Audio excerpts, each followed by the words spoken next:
We'll continue with the class. So next topic which I'll be taking to in this video, it is dysentery.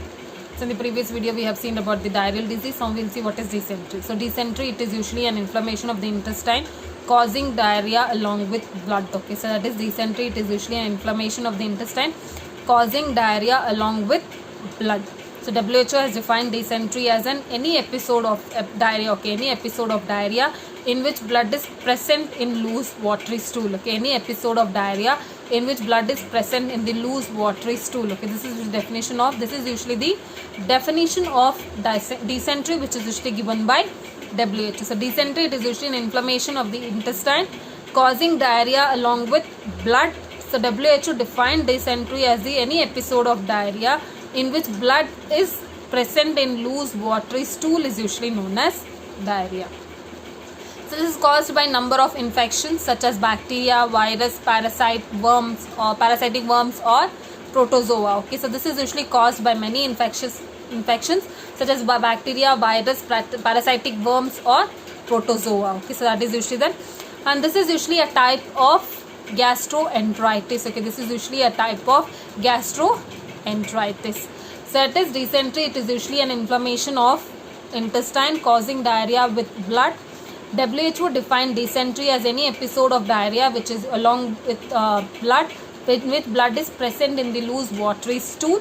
This is usually caused by many infections such as virus, bacteria, parasitic worms or protozoa. Okay, parasitic worms or protozoa.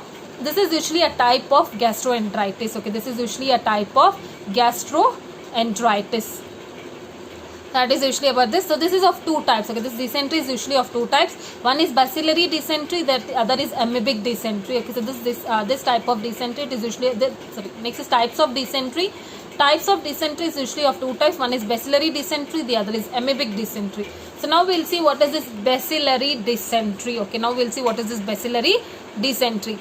Bacillary dysentery, it is the most common type of health problem found in developing country. Okay, so bacillary dysentery, it is the most common type of health problem that is found in developing countries. Okay, that is usually found in developing countries. So bacillary dysentery is also called as shigellosis. Okay, bacillary dysentery, it is also called as shigellosis. The causative organism is Shigella. Okay, the causative organism is Shigella, which is non-motile, non-flagile, rod-shaped organism. Okay, which is non-motile, non-flagile, rod-shaped organism.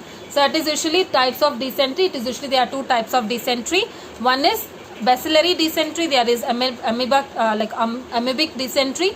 So now we'll see about this bacillary dysentery in detail. So bacillary dysentery, it is the major type of health problem that is occurring in the developing country. This bacillary dysentery, it is also called as shigellosis.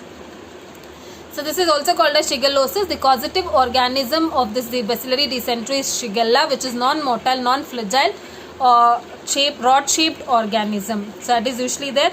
It is more common in children below 10 years. Okay, it is more common in children below 10 years of age who are living under poor sanitation. Okay, who are living under poor sanitation. So what is dysentery? So dysentery, it is nothing but inflammation of the intestine causing diarrhea along with blood. So WHO has defined dysentery as any episode of diarrhea which is occurring along with blood in loose or watery stool. So this is mainly caused by many infections such as virus, bacteria, parasitic worms or protozoa. And next is types of dysentery. So types of dysentery, there are mainly two types of dysentery. One is bacillary dysentery, the other is amoebic dysentery. Bacillary dysentery, it is usually the major cause or like health problem occurring in the developing countries. This is mainly it is also called as shigellosis, as it is caused by Shigella.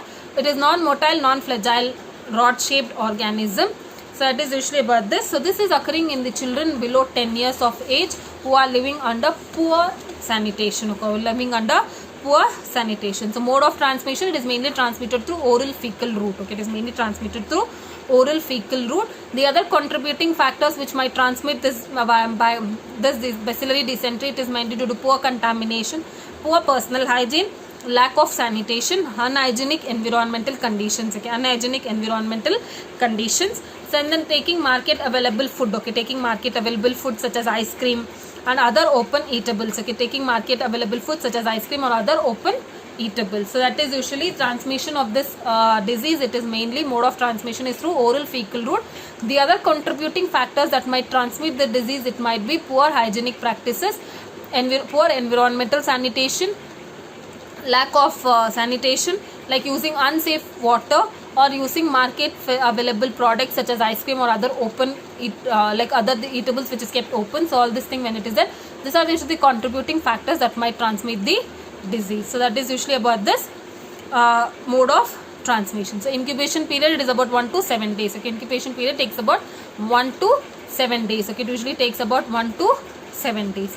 So that is usually about this bacillary like dysentery, where we have studied about this definition, and then mode of transmission and incubation period, it is about 1 to 7 days. So next we'll see what is the pathophysiology of this. So pathophysiology of this this one, what is bacillary dysentery. So what will happen in this pathophysiology of bacillary dysentery, we'll just see in the next video.